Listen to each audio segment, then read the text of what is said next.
Hey everybody, welcome back to On Deck. I'm Bill. That's Lloyd. Lloyd, how are you doing today, man? I am.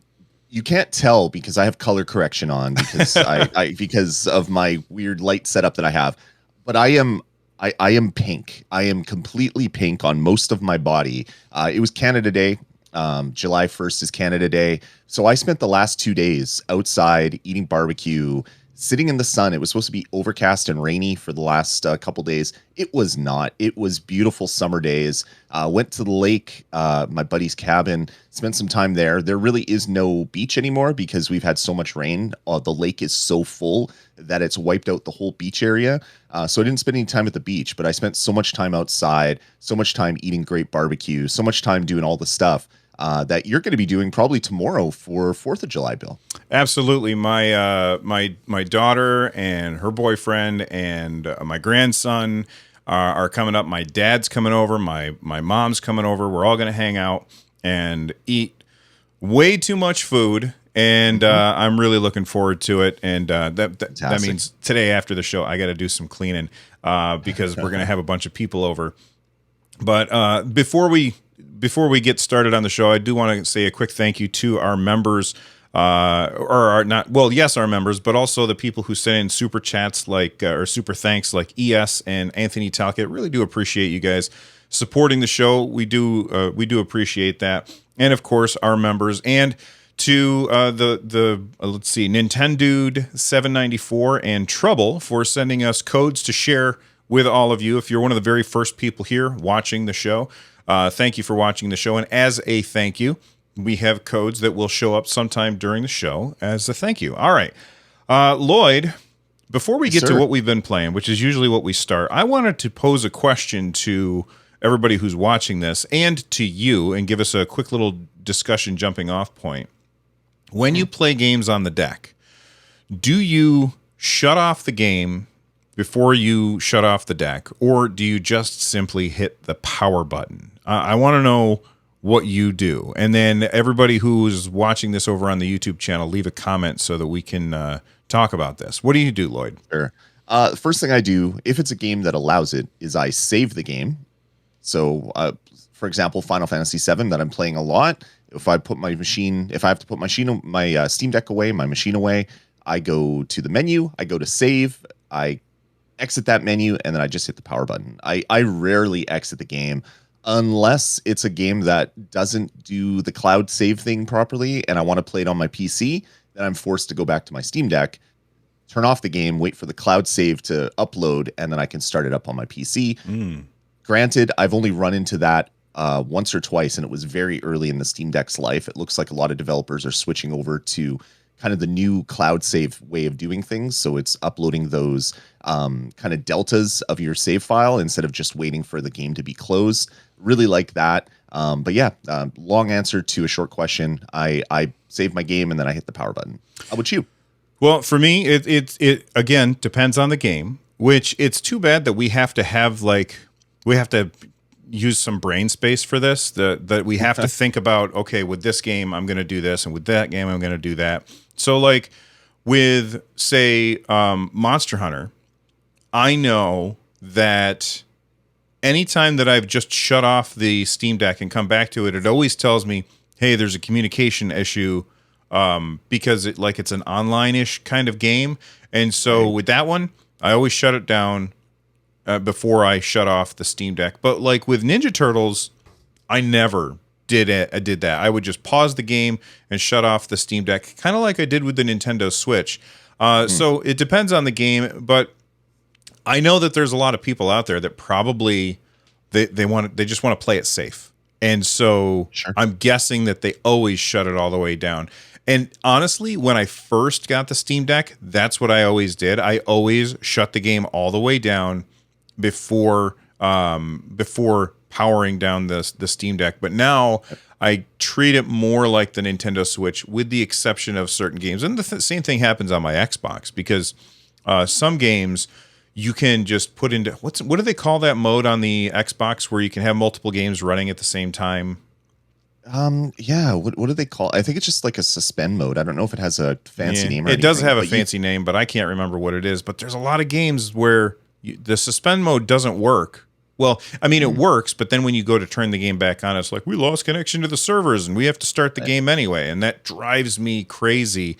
So I end up closing those games. But anyway, I'm just curious what everybody does. So leave a comment down below. And if you don't have a Steam Deck, let us know when you expect to get one in the comments down below. You were just going to say something, Lloyd. Quick resume. Quick resume. Quick resume is what it's called. That's right. I was thinking because it pops up a little thing and I'm like, it says something. What does it say? So yeah, quick resume is what it is. Yeah, quick resume. Although for some games it's long resume because then you have to go through the extra step, like Halo Infinite. You have to go through the extra step of shutting it off and then turning it back on. So it actually takes longer. I wish that this is not an Xbox show, but I wish that on the Xbox you could say this game doesn't do quick resume. Don't do it. But I don't know if you can, and I don't know if I care enough to find out. All right, let's move on to what we have been playing. Lloyd, start us off. What have you been playing this week, my friend? Well, this is going to be me teaching Bill how to play baseball by setting up the T-ball stick and putting the ball on top, because I'm going to say the word Monster Hunter Rise, because technically I have played Monster Hunter Rise. I've played about 30 minutes of Monster Hunter Rise, not Monster Hunter Highs, which is what I said for some strange reason. That's the wrong one. Monster Hunter Rise, I played a bit on the PC because everyone's talking about it. And it's like, you know what? I was going to play Monster Hunter World. Everyone says it's good, and there's too many buts coming up in these conversations. And the but is, you need to play Monster Hunter Rise because it is the best version of Monster Hunter. And for someone that wants to try to get into the franchise, I was like, you know what? Fine. Sunbreak or whatever the new one coming out, it is Sunbreak, is out. So that means there's going to be so many people playing Monster Hunter Rise again. So now is a good time to pick it up. So I did. I picked up Monster Hunter Rise. I jumped in, did some of the tutorials, got horribly lost in the tutorials.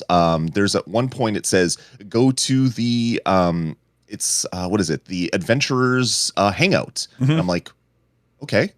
And I'm looking in the game. There's no map because at that part of the tutorial, there's no map. And I could not find it. Going everywhere, walking past the palicos making the stupid stuff with their hammers, and I'm just like, where the hell am I going? It's literally a hole in the wall. I had to find a hole in the wall, went into the hole in the wall, continued on, played through a bunch of it, the tutorial hunt, and then I said, you know what? That is enough Monster Hunter Rise. I'm going to wait to jump into the game with Bill because I know Bill's been playing Sunbreak. So how has Sunbreak been for you, Bill? So, boy, good news and bad news. First off, a comment about the tutorial. The Monster Hunter team is possibly some of the worst at making tutorials in the history of video games. They do not teach you how to play, and you're better off learning by going to YouTube or playing with a friend. So, you did the right thing there. But then the good news, Monster Hunter Rise Sunbreak is like a whole other game. And they could have easily just said Monster Hunter Sunbreak and started you from scratch, but they didn't do that, and I'm grateful for that because, as you play the game, you invest all these hours into your character, and it would be a shame to have to start from scratch on another character. So there's that. Sunbreak is fantastic, but bad news, it crashes on the Steam Deck. And it is really, really frustrating because I played 80 hours of Monster Hunter Rise on the Steam Deck. And then for it to suddenly start crashing with the DLC is so frustrating.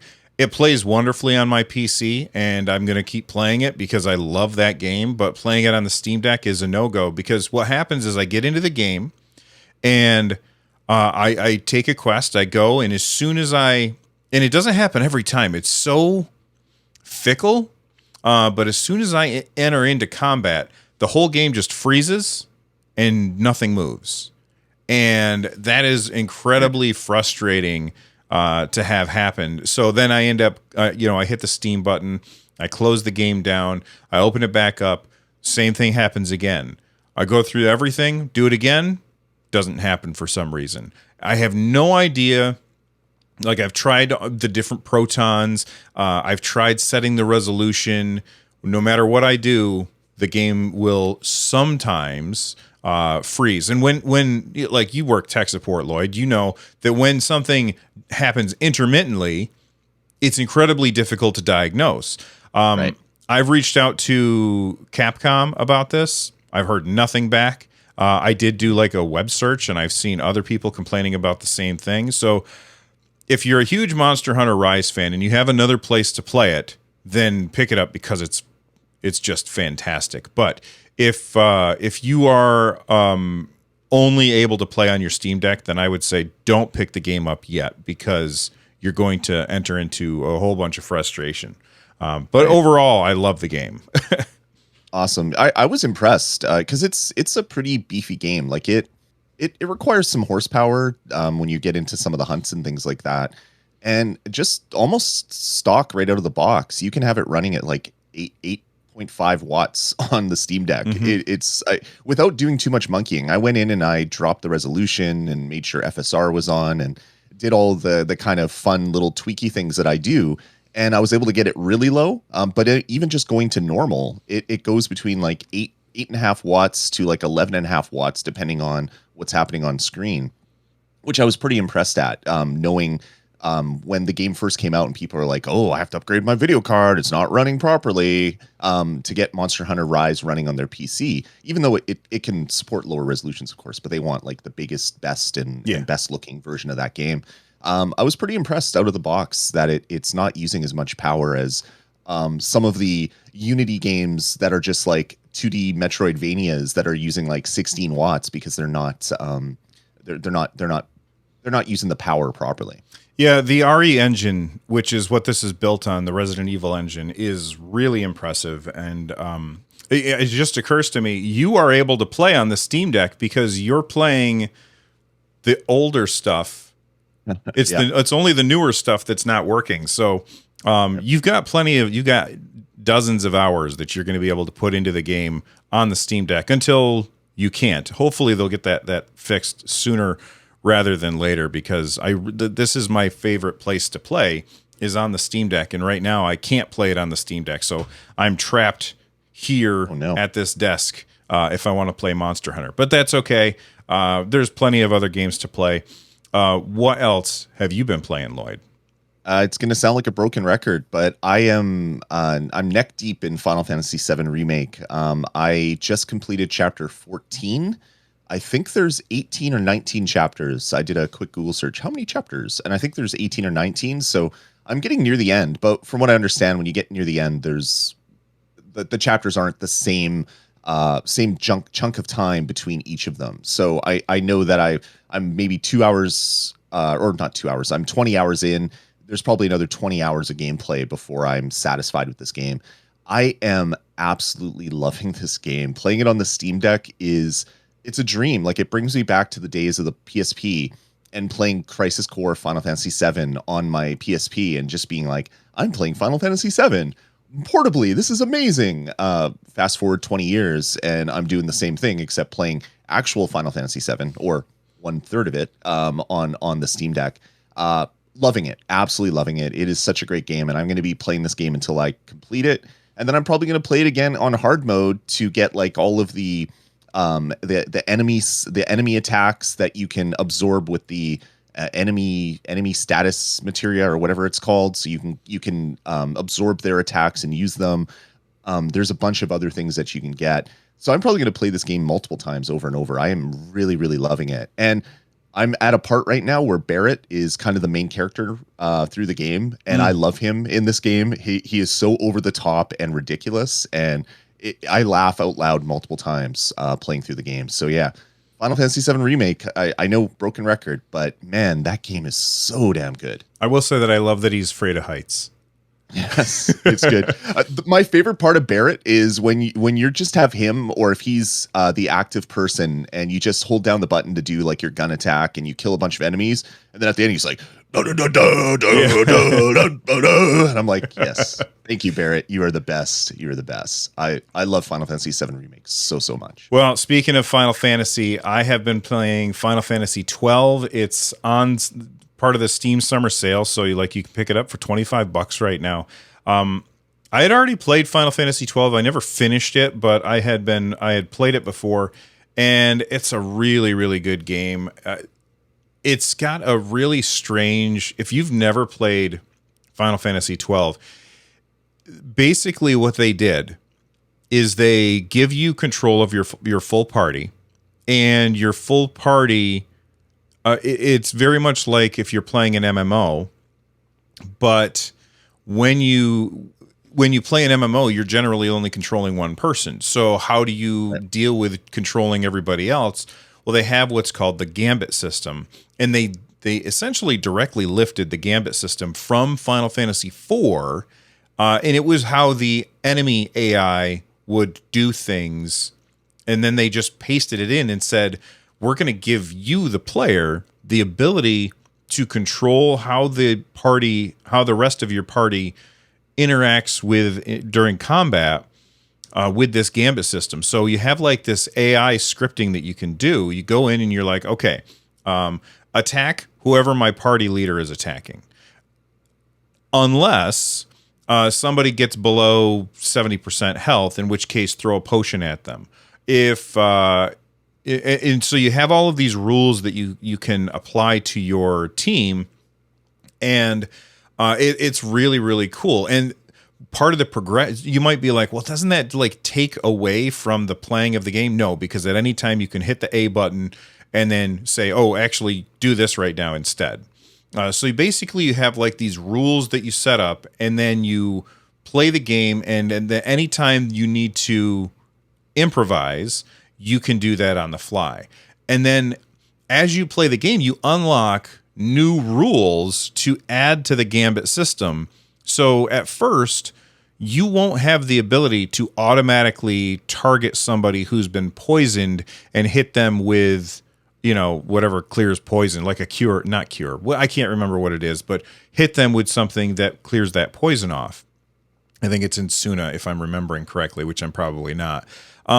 But later on, you can unlock that new ability to target something based on that. And then you can set up different rules as you play. So if you're encountering an enemy who's weak against fire, you can then tell them to cast fire spells. But that's only after you've unlocked the ability to add that rule in. It's a really weird system, and I think I don't know if I'm explaining it in a very good way, but it's incredibly unique, and I love it. And you can, having not played it when it first came out, you can definitely see the progression of when Final Fantasy XI came out, and then which was an online game, and then they moved to Final Fantasy XII. You can see how they were thinking of taking this MMO combat and bringing it to a single player game. And as somebody who's a fan of MMOs, I just absolutely love this game. Also, you have all these different classes, or not classes, jobs that you can assign to your different characters, which I think is really cool. And then finally, the last thing I'll say before I let Lloyd jump in here is, the story reminds me of Star Wars a little bit. The setting feels more like Star Wars than it does other Final Fantasy games. Anyway, have you played Final Fantasy 12, Lloyd? I have. I played it, I think, mostly on the Switch, if I remember correctly. I think I played through it almost all the way again recently, within the last 5 years, because it came out on the Switch, and picked it up for they were doing crazy sales for a lot of these Final Fantasy games back in the day. I think I picked it up for $20 on cartridge or something. Something like that. Anyway, I love that game. The Gambit system, I hated it at the start. I'm like, this is stupid. But then you get in and you set it up just like what you said, where attack all these enemies that are weak to fire. Attack them with fire. Attack them with lightning. Attack them with ice. Attack them with whatever.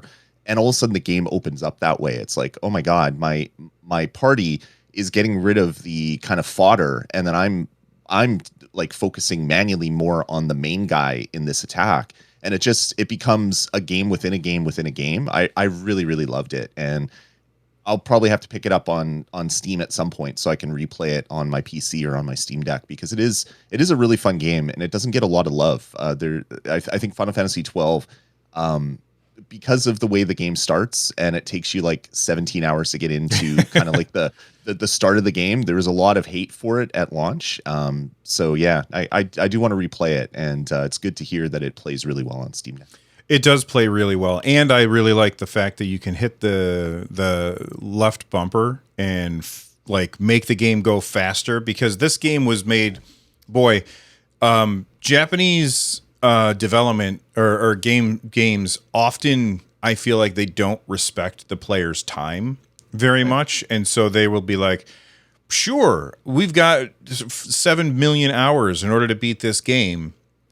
But a lot of that is sometimes like just walking from place to place. And so you can make it go actually 4 times faster and just zip across the map real fast. It's so cool. I will also say another thing that I really, really like about it is the upgrade system.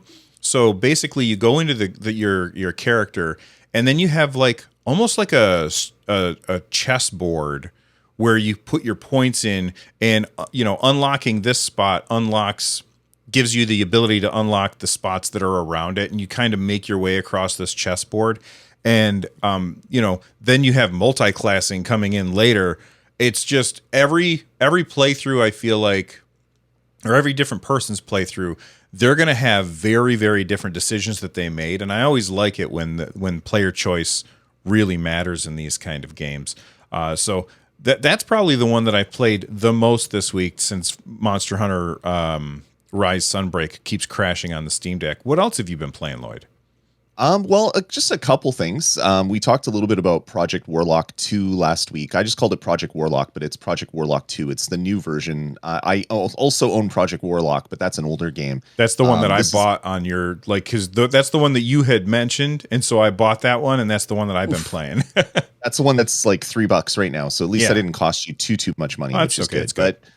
But yeah, Project Warlock 2, that was the one that I was having issues where it was installing at 0 bytes. And personally, I thought it was related to the fact that my SD card was almost filled up, which we'll talk about in a little bit. We can talk about how I fixed that in a little bit. But all I had to do to get it working, and I literally figured it out right after we recorded. I was just like, well, let's see if this works. And like 5 minutes after we got off the call, I did it and it worked. And I'm like, son of a gun. So all you basically have to do is, if you install it and it shows up at 0 bytes, you go into the settings and you just choose a Proton version. And then that tells the game, oh, you don't want to use the Linux install. You don't want to use the Linux repository. You want to use the PC one. So immediately it says it popped up saying updating, and the update was 2 gigs because that's the full game. So it downloaded the full game, immediately got into it, and had been playing through the game. It is so good. I love this game so much. I turned the view bob down from 100% to like 10%, and now I don't feel like I'm gonna vomit everywhere from motion sickness, which I'm susceptible to now, which sucks a lot, but I got to live with it. I turned that down and played through it. The controls are weird. The defaults, I guess, template that it chooses for it, you don't have enough movement around. So if you want to like turn your right stick to move the camera, you're like going like a degree a second as you're turning around. It's super slow. And even at 100%, it is really slow. So I've been messing around with trying to use your trackpad as a mouse, and it's either way too fast or way too slow as well. So I got to mess around with that a little bit more. I haven't had that much time to do that, mainly because Final Fantasy VII has been sucking up all of my available free time. But it works really well on Steam Deck. It's in early access right now, so I'm sure there's going to be a heck of a lot of updates to it. But it's this really cool first-person shooter where it's set up like an old one, but it plays like a more modern first-person shooter, like, say, Doom, the newer Dooms or whatever, where it's super fast and bombastic. But you're dropped into a world, and the world is a puzzle in itself. There's a bunch of doors that you have to open, so you know you need the yellow key card and the blue key card. You don't know how to get them. There's a whole bunch of secrets, and you're basically going through the similar parts of the level over and over and over as you are kind of uncovering the different buttons and things that you have to hit, which then opens up the whole level, and then you can complete the level. And I haven't really played a first-person shooter like that in a very long time. Project Warlock, the original one, was kind of trying to be a Hexen or a Heretic. So if you played those old first-person shooters, they were Doom with RPG elements thrown on top of it. So you're playing Doom, but you really weren't playing Doom. The Project Warlock feels more Doomy with kind of the locales of a Hexen or a Heretic. This one plays very much like Doom, but with kind of the retro-styled looks of kind of like the old game, but with the super fast movement and everything is the new one. The weapons are great. It has a really weird mechanic. You can't reload your weapon ever. The only way to reload is to swap weapons. So I'm constantly swapping weapons to reload whatever gun I want to use. So much fun. I can't wait to play through some more of this one on my Steam Deck now that it's actually running on my Steam Deck. So when you say you can't reload ever, like in Doom, you never reload. Like nothing ever runs out of ammo. Well, no, that's not true. It does run out of ammo, and then you do have to swap weapons, but then you just have to pick up more ammo and you can keep shooting, and you never actually have to hit a button to reload. Does it work like that, or does swapping weapon automatically refresh your ammo? Yeah, so that's what it does. So your guns will have X number of bullets in the clip, and if you keep using it till the clip is there, it goes through a reload animation. But if you just go left bumper, right bumper, immediately, if you only had like 2 shots left in your clip, you'll have 30 shots again. So it immediately does it. So it's a super fast way of reloading. So it's kind of it reminds me a little bit of Gears of War, where you're doing your active reload, where there's kind of a like a little mini game. This is the mini game is left bumper, right bumper, but it's more keeping track of how many bullets you have in your clip. Because if you go into a room and you're getting assaulted by a bunch of like the harpy girls and the zombie dudes, it's like, oh no, I don't have enough bullets. I'm gonna get destroyed. So right bumper, left bumper, you have all your ammo back, and you can just mow them all down. So yeah, Project Warlock 2 plays so well on the Steam Deck. Granted, with some control issues, hopefully those get sorted out as time goes by, but I'm really enjoying it. I just wish I had more time to play it. Unfortunately, Final Fantasy VII is bogarting all my time. Well, I will say this. Check out Steam Input, because yes, you are adjusting the speed of the controls in the game, but you can also adjust the sensitivity and the response curve of the thumbstick in Steam Input, which I've tried messing around with. And it does a really weird thing where I can set my right trackpad as a mouse, and it's super slow. But as soon as I have my finger on the left stick, the mouse is super fast. So there must be some other kind of multiplication thing that's going on where you have your finger on the left stick. It makes the sensitivity more on the right panel. And I'm not a Steam Input expert at all. I'm very scared of Steam Input. I see things like chord and ring, and I'm just like, I don't know what this is, so I just get right out of there.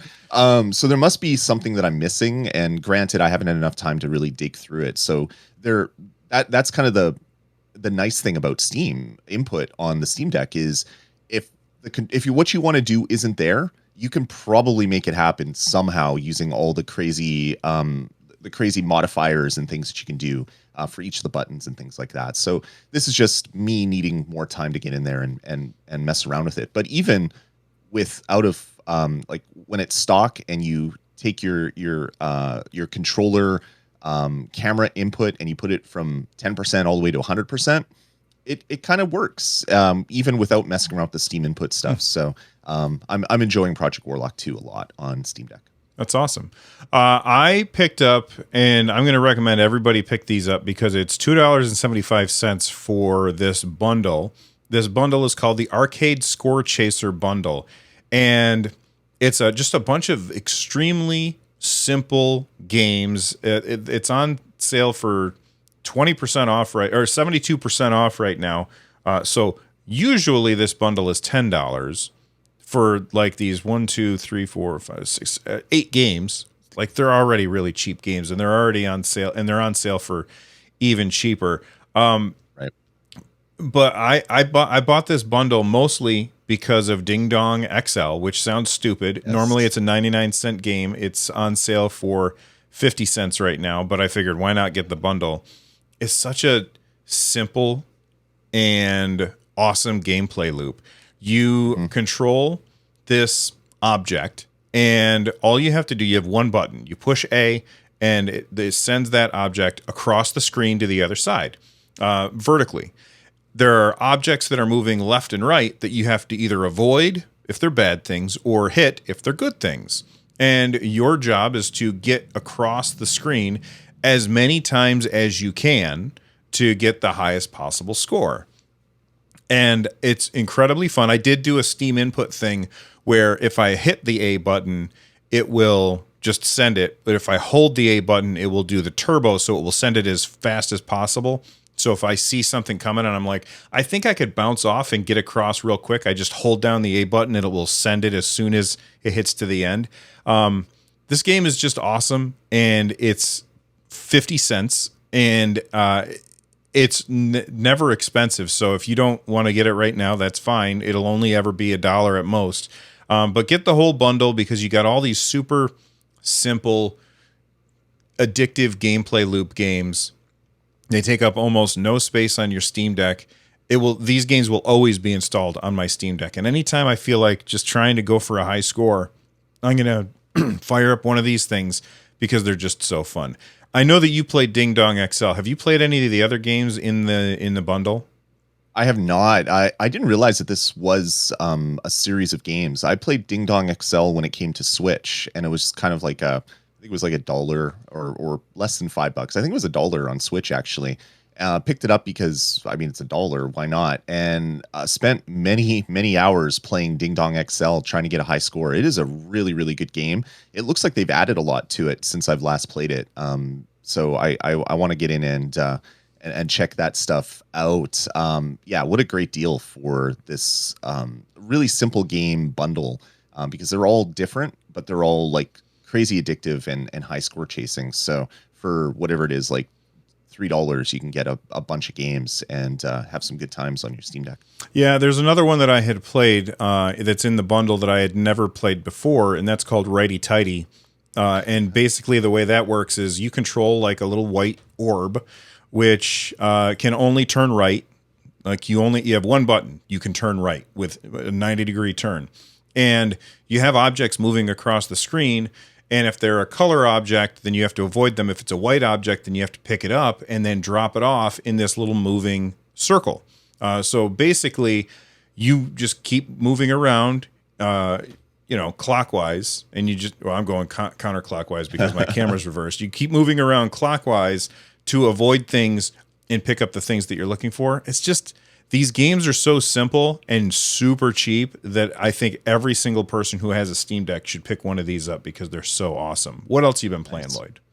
But we talked a little bit about Saturn Deluxe last week. That's the dual stick shooter that is very much like old Robotron or Berserk. And we had issues where it was crashing constantly. I was able to fix the crashing. I changed my Proton version to I think I changed it to experimental. Let me double check to see what got it not crashing. I think it was experimental. Compatibility, yeah, Proton experimental. The game doesn't ever crash, or at least it hasn't crashed for me, which is great. So I was like, oh, this game is part of a bundle. Let's check out Palm Ride, which was that really cool driving game. That still crashes. At the end of a race, it just stops and doesn't continue on. So I tried experimental 7, 6, and some other versions, and none of those Proton versions allow Palm Ride to work, unfortunately. But the game that I really wanted to play was Saturn Deluxe, and I've been able to play it. And it is another kind of like high score chaser, quick get in and out. You play for 5 minutes or you play for 30 seconds, depending on how well you do. And the visuals are just so psychedelic and awesome. It just brings me back to kind of like the early 80s in the arcade where every game kind of looked like this because everyone was trying to chase the Robotron hype. So it was really fun to get in there and play this one on my Steam Deck. Yeah, I ended up picking up that bundle too after we talked about it on last week's episode, and I'm running into the same issues with Palm Ride as that you are. But another game that's in that bundle is Tech Beat Heart, which is a top-down bullet hell shooter. Really cool game. You fly around as this little spaceship, and as you shoot like these spiders, they drop like an orb. You pick up that orb, and it changes your weapon to something else. You have like fire and lasers and a bunch of other stuff that you can pick up between like the sword, and you just try and stay alive for as long as you can. It's again one of those kind of games. This one just worked right out of the box. I didn't have to do any of the other Proton stuff. I ran into the same issues that you did with the Palm Ride game. And I don't know if I played the Robotron one very much. I think that was crashing for me, and then I ended up playing something else. So I'm gonna have to switch Protons real quick. Do you have Proton GE installed, or are you just using the vanilla Protons that Valve provides? Yeah, I had Proton GE installed for the Heroic launcher because there's a couple games that I was trying to get going and it needed Proton GE. That's not showing up in the game version of my Steam Deck, so I can't select it. So I'm not sure. I probably did something wrong. I installed Heroic Launcher very early on in the life of my Steam Deck, and I know things have changed. So I probably need to uninstall that version of Proton and install the better version of Proton and make sure that it's visible on both sides, both the desktop mode and the game mode, or the Steam version mode of the Steam Deck. So that might actually fix a lot of my problems, because it seems like the GE version of Proton is kind of like the best case scenario in all areas. When a game doesn't work, try that one and it usually starts working. So yeah, I need to take some time today or this week and try to figure out a better way to install it. I think my issue was installing it through the Heroic launcher, which didn't actually offer it up to any other things that are running on the Steam Deck. Yeah, I can't remember what it's called, but I use something called Proton Up, I think, and it's go to desktop mode, install this thing called Proton Up. I think that's what it's called. And then it will automatically download the Proton GE, and you can say, I want this version of Proton GE, not this one. And then they're available. Nice. And it also makes it easier for you to update when a new version of it comes out. Speaking of games that are not working, I was really, really disappointed. This one is on sale for $10 right now, and that's Blaster Master 03. I love the Blaster Master games. They are fantastic games. This one does not run on deck no matter what I do. It launches. Now, to be fair, this game is marked as yellow, playable. It's marked as playable. It's not marked as verified, but it's marked as playable. But when I play it, it doesn't work. So here's what happens. It doesn't load certain textures. So you can never see like text on screen. Like when you are looking at like dialogue between characters or whatever, it just shows up an empty box and nothing shows up. And then when I get in the little robot tank thing that you drive around in, I go about, I don't know, 15 feet, and then the game just freezes, doesn't do anything.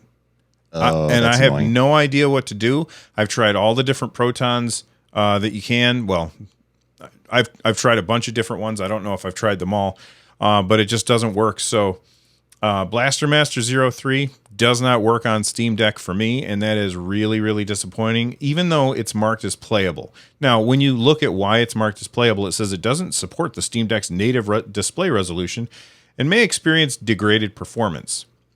Okay, but, it should load all of the textures, and I've tried uninstalling it and reinstalling it. That doesn't fix it either. I'm at a loss. If anybody out there has Blaster Master 03 and knows how to get it working on Steam Deck, please let me know, because this should not be marked as playable, in my opinion. Right. Yeah, exactly. I love Blaster Master Zero. It was such an amazing game when it first came out on the Nintendo Switch, because it was like, Blaster Master, what happened to that game? No one talked about that for years, other than it being a cult classic. And next thing you know, you have this really amazing game come out of it. And the fact that they've done a couple other ones is pretty awesome.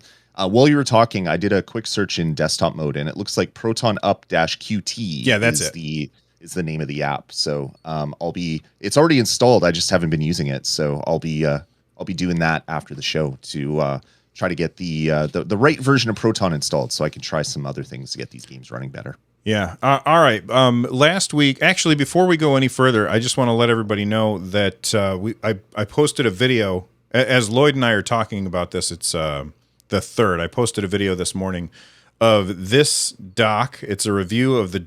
I don't know how to get my camera to focus on it. The JSOX Steam Deck dock. Make sure that you go to the YouTube channel and check out that review. It also they also have a Steam Deck case that you can put on your Steam Deck. I'm not a case guy though, so I don't really use the case all that much. But the dock I have used. Lloyd, you and I talked about this off camera. I feel like by the way, this is a really good dock. I'm a fan of this dock, but I don't think that Steam Deck is quite ready for the dock yet. And you kind of mentioned that to me as well. What are the things that you run into with the Steam, with docking your Steam Deck? Yeah, I've been trying to because I have multiple capture cards. I have multiple like USB-C capture devices, like this thing for like the iPad or whatever. Or I guess this isn't a capture device; it's a converter from USB-C to HDMI. Yeah. So I got a bunch of these little adapters and things. And the thing that is driving me absolutely crazy, and it's probably only an issue to content creators like us. Like I want to capture the resolution that is coming right to my Steam Deck screen when I'm capturing a video. I want to show how is this game running on my deck. Well, I want to show it off pixel perfect, 800p, 720p, whatever it is. And for the life of me, I can't get that working using different Elgato capture cards, different HDMI adapters. There doesn't seem to be any way to force my Steam Deck to output at 800p without connecting it first to an 800p screen, which then I can't capture from because it's connected right to like an old 720p LCD panel. So I really wish that Valve works on this, and they will. I mean, that's kind of what they do. They're constantly improving the way the Steam Deck runs. But there should be an advanced option that says, okay, when sending video through USB-C, I want my max resolution to be X. And for most people, like Bill that pick up a dock and just want to put their dock beside their TV, plug it in, and then dock their Steam Deck to play games with like a Bluetooth controller, they won't care about that. But for people like me, I want to be able to, I want to lock it down to 800p. I want to get the exact same video recorded so that I can do fun things like have an overlay that is a Steam Deck and then have my video running underneath it. Because I found that when I play games at, say, 1080p or whatever the resolution is, that I can force the game itself to run at 800p, and then it stretches up to the 1080p using FSR or whatever. But the game doesn't perform the same way as it does on my Steam Deck. There's a little bit of delay. There's a little bit of UI lag. There's a little bit of things that aren't there when I'm not connected to a capture card. And it drives me insane that there isn't a way to lock that in, because it does seem like Valve has thought of everything else. Like there's ways to turn almost every feature on and off on the Steam Deck, or modified in a way that is better for you, the end user. But this whole external display thing is it's driving me cuckoo. Yeah. So, you said that, people who just hook it up to their TV and are not content creators are probably fine. I disagree with that, because most TVs that people have, I'm going to say that I think that most people who have a TV at this point probably have a 4K TV. And you're going to run into that same issue where it's like trying to upscale or whatever. Now, you said there should be a way for me to set it so that I can adjust the resolution, and I'm just going to put me on screen for a second. And if I click on the little gear button, it brings up my my menu here. And if I go down to properties, and then right here under game resolution, right, I can set it to native. And if I pick, I'm going to say 1280 by 800, then there's a little check mark underneath that sets the resolution for internal and external display. Why is that on a per game basis. Why? Like that should be a setting that I can say, just like you said, go in the settings someplace. I want the maximum output to always be this, because when I hook this up, now I have to do that on every single game. And when I start a game, man, this thing just chugs anytime that it is hooked up to an external display. And I'm always like, did I set it to the right thing? And then I'm not sure. And then I got to close the game down and then reopen the game. And if the game was already running when I dock it, then sometimes I run into an issue and sometimes I don't. It's when you come from the Nintendo Switch, where you dock it and it just goes and there's really nothing for you to really think about. That's a really good experience. This is a fantastic portable experience. And while my review of this dock says that this dock is fantastic, the docking experience of the Steam Deck, I think, leaves a bit to be desired, unless you are docking it with the specifically in mind to use it as a PC, where like you dock it, it goes into desktop mode, and like you're going around and browsing the internet or something. That's a great experience. Like that works perfectly fine. I don't have the need for that, but I feel like Valve has more work to do when it comes to what the software is doing when you are docking this thing. And I almost wonder, I mean, I obviously the chip shortage is an issue, but I almost wonder if that's the reason that they're not shipping their official dock yet, is because they want to make sure that all of this stuff works out. And like recently in the patch notes, I think I remember seeing something about capture cards and something. Maybe that was in the beta patch notes. Yeah. So fixed multi-channel. Here, let me put this on screen. We'll talk about this in a second, but like in the 3.3 beta patch notes, multi-channel audio for external displays, fixed audio on some capture cards. Like, so I wonder if this is an issue where they are like, you know what, our software is not ready, so let's not ship that hardware because all it's going to do is cause people headaches. What do you think, Lloyd? That. Yeah, I think that they're doing kind of the slow rollout of specific features. They have the features that every user is using. They obviously want to make that working at 100% without any issues. But the other ones, they're going to slow roll them out because they need time in the oven, I guess. My understanding, the feature that you showed off where you can set the resolution, what it does is it sets the maximum resolution that the game can choose. And when I've done that, when I've set it to like 800p, it's still outputting through the USB-C at higher than 800p, but the game itself will only run at 800p. So that's when it does the stretch up to 1080p through FSR. And you can tell that by when you turn on the stats and you put it to like level 5 and you can see all the various things that are going on. You can see that FSR is enabled, which it shouldn't be enabled if I'm running at 800p because my screen is 800p. But it's saying, okay, I'm outputting at 1080p. I'm going to have the maximum resolution at 800p, and then I'm going to stretch it up. And that's when you run into the chugging issues, which is so annoying because you want to show off how well this game is running. But if you're capturing 1080p FSR'd up from 800p, it doesn't look that great. And there might be some hardware issues as to why it's not possible. Maybe 800p isn't a resolution that a lot of TVs will naturally accept, because I remember back in the day of 1080p being new, some consoles would only output it at 720i or 720p, and some TVs wouldn't display the 720i signal. And then the same thing happened with 4K when you had a 1080p.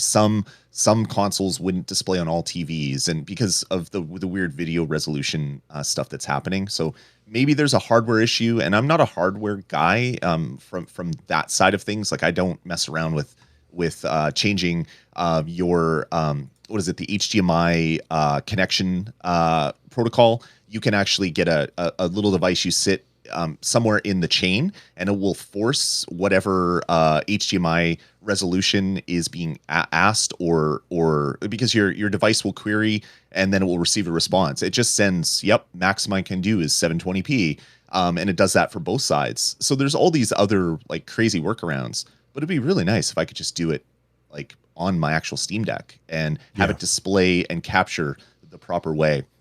if anybody is able to capture at 800p with using basic hardware or software that you have access to, and you're saying you're an idiot, Lloyd, you're not doing it right, please let me know below, because this is my biggest rough edge on my Steam Deck right now that I want to try to solve, is being able to capture it properly so that when we're doing a show like this, I could just replace my face with my screen, or when I'm streaming a video, I could do that without having that slowdown, because if that's happening, I might as well just run it on my PC and then shrink the video down to 800p that way. So yeah, that would be a really nice thing for Valve to correct in the near future. Absolutely. Last week we said, boy, it's been a while since they've done patch notes, and then they did like 4 patch notes this week. I'm obviously not gonna. A lot of them were bug fixes. So yeah, what's up? I'm going to remind you after this one, I want to talk about the shader cache stuff before we get into the newsy news. Okay. So there's a lot of patch note stuff. I'm not going to talk about all of it. A couple of things that stood out to me. So let me bring this up. Added missing deck buttons for gyro enable and button chord options. Just really quick, I wanted to let people know, what does that mean? As far as gyro enable, I've always seen that. I'm not sure what they mean by that. But for button chord options, you can... So when you play a guitar, you can play a note, which is one... You pluck one string. But if you pluck multiple strings, that's called a chord. When you are designing a Steam input method on your Steam Deck, you can make it so that certain actions will only happen when you use 2 buttons together. That's called a chorded press. So when I push X and Y at the same time, give this input. When I push X, give this input. When I push Y, give this input. So that's 3 inputs for 2 buttons. And it looks like they added a few more deck buttons as far as chorded presses, which is always good when they can add more stuff to Steam input. So I think that that's awesome.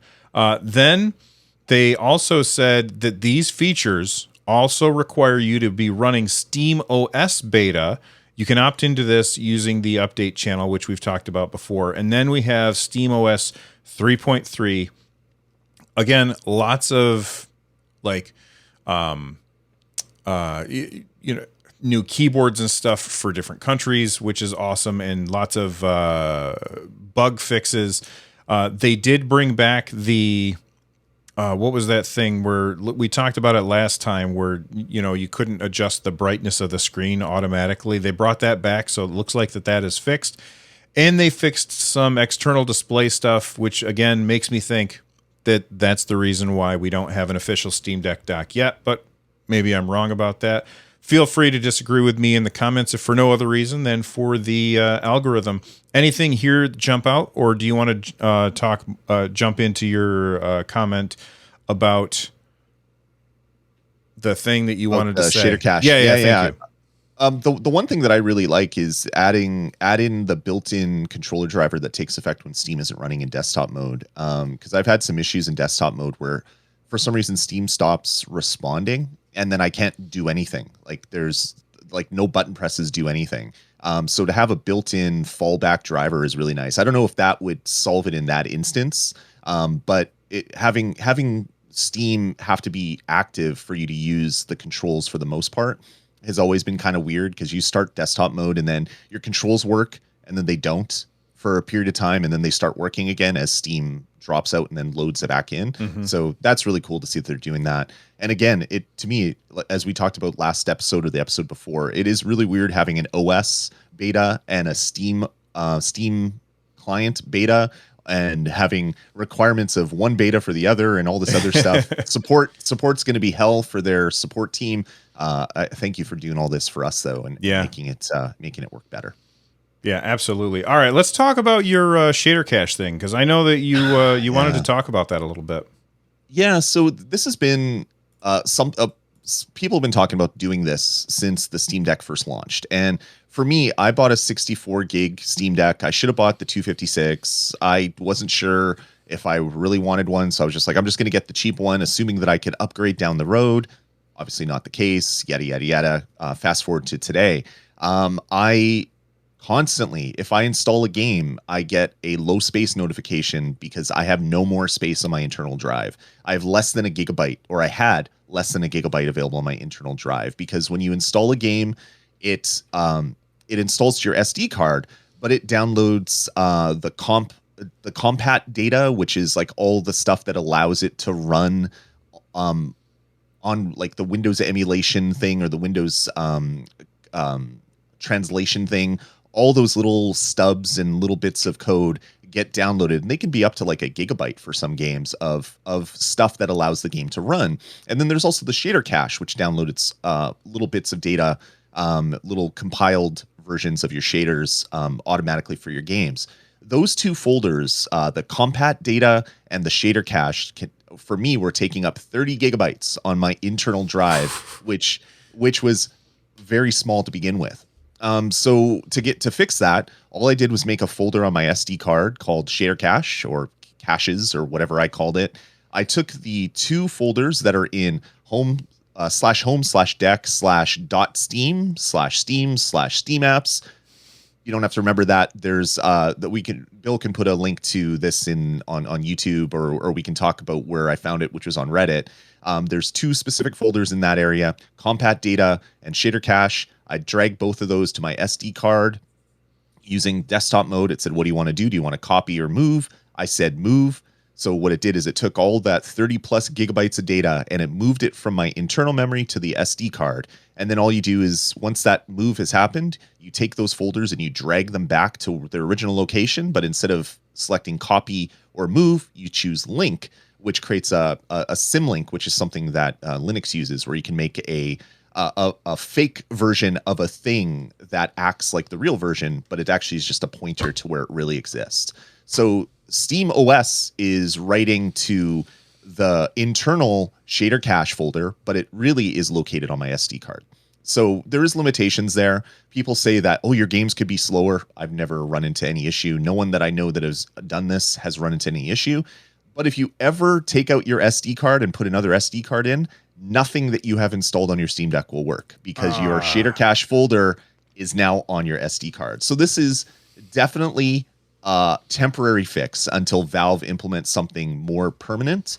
But this works for me. Now I get no more pop-ups. I have no other issues, because I've run into issues where games that are running and then they run out of storage and they go into kind of like a panic mode where things like kind of freak out and then the game crashes and then it won't boot again. And that was always my internal memory was 0 bytes and I had to go delete stuff.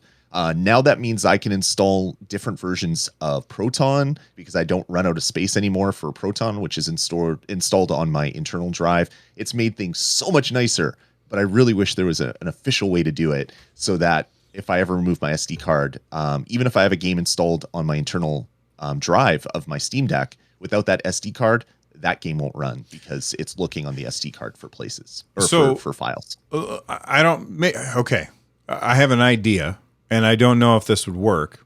Or I wonder, I'm just curious about a scenario. Let's say that you have two SD cards, one for first-person shooters, one for RPGs. Mm-hmm. If you swap them, is that going to work with what you've done?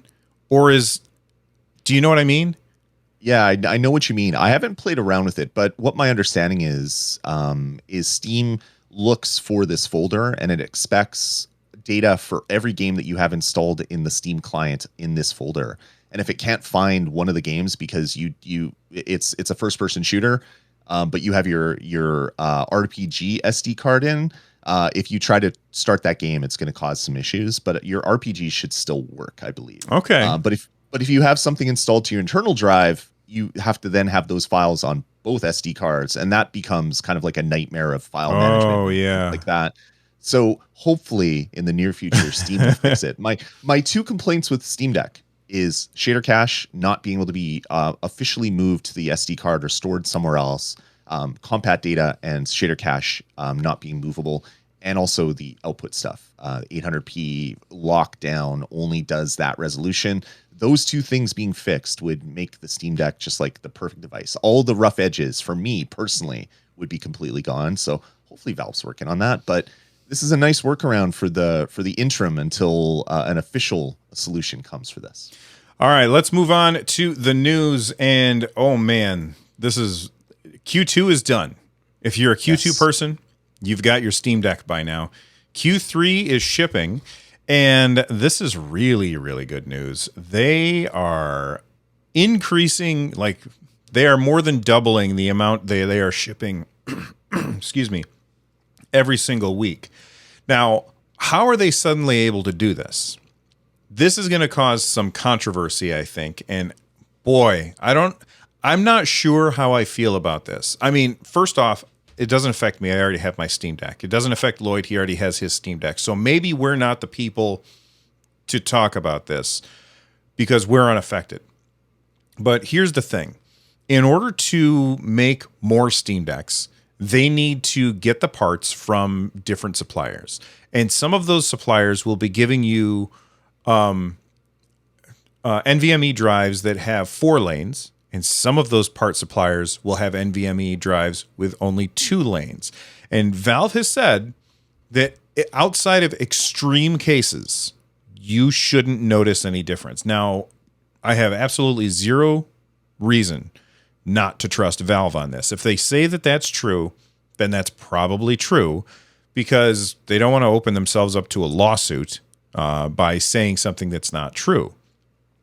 But I can completely understand how somebody who ordered their Steam Deck a year ago, expecting to get X and then getting Y, would be disappointed. Now, I'm sure that, you know, they posted this, and anybody who's already paid for theirs, like the full price, they're probably going to be getting the 4-lane thing. This is probably going to be moving forward where you might get the 2-lane thing.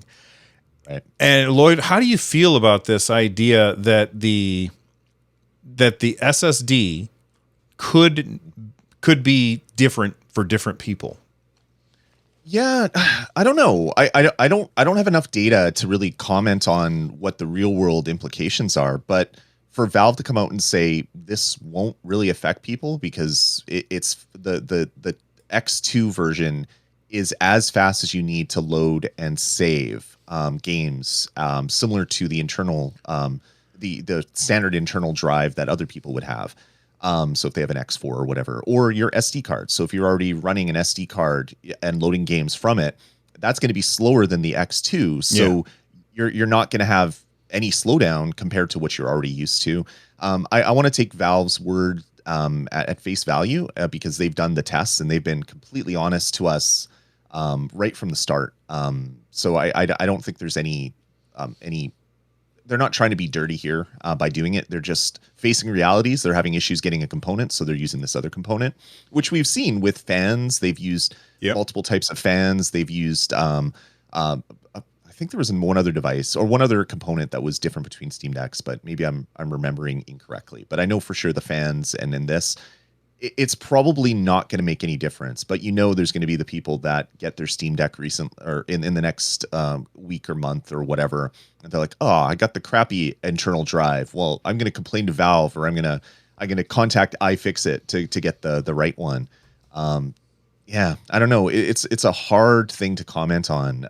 For me personally, I load everything from SD card already, so having a slower internal drive wouldn't affect me, because it's still faster than what my SD card would be, even if it was a 512 internal drive.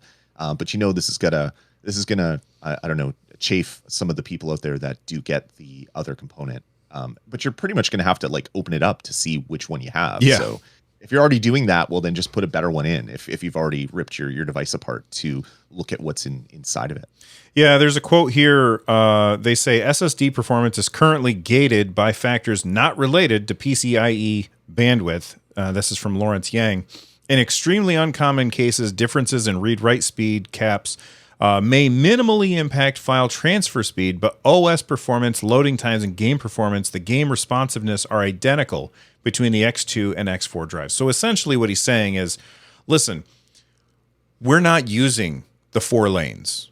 We're not using them because the device doesn't have the capacity to really utilize all this. It's like if you have a PC and you know, you've got I'm going to be extreme here. You've got like a a Pentium 2 chip, going out and buying the latest 3080 graphics card isn't going to do jack for your computer because you're bottlenecked somewhere else. And basically they're saying we're bottlenecked somewhere else. So changing this is not going to affect anything except for maybe just moving a file from one place to another, not when you're actually playing the games. And that's what this device is for, if you ask me. It's for playing games. So I totally get it. But I also understand how somebody would say, well, it's easy for you to say, Bill, you've got the fast one. And I totally see that as a valid argument, but at least they're telling you. I think that this kind of thing happens a lot more often than we think it does, where, you buy an Xbox or a PlayStation or a Switch, and they've found a new way to make the device, and nobody blinks twice because it's a console, not a PC. So that's just something to keep in mind. Anything 100%. Else to add on to there?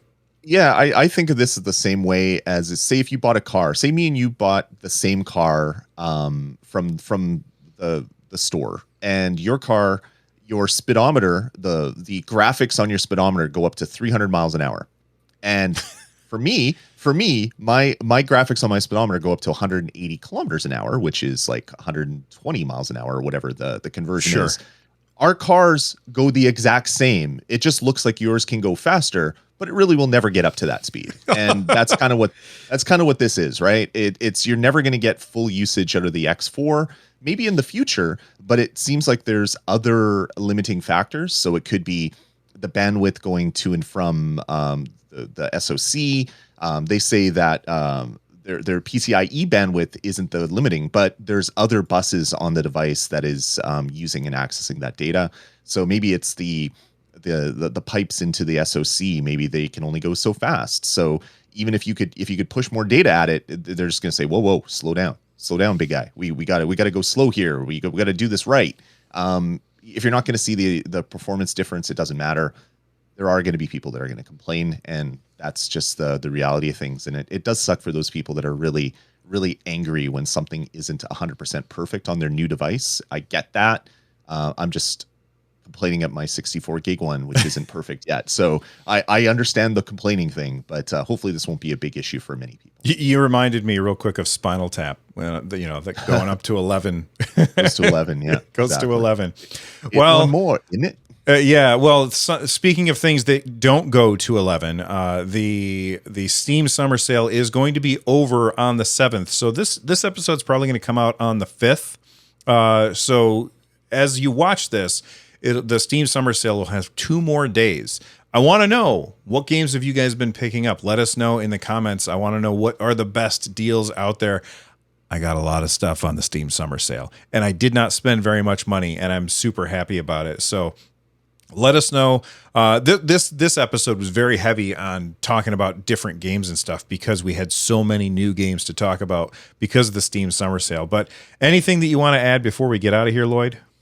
I don't think so. Bill, you have a fantastic 4th of July. Hopefully there's a lot of shooty bang bang explosions in the sky and barbecue stuff on your grill, because I had that for the last couple days and it was pretty fantastic. Yeah, I could do without the shooty bang bang stuff. That actually started yesterday. My wife and I were we're sitting here watching Stranger Things, and it was like bang, bang, bang. And I was like, what is happening? Oh yeah, that's right.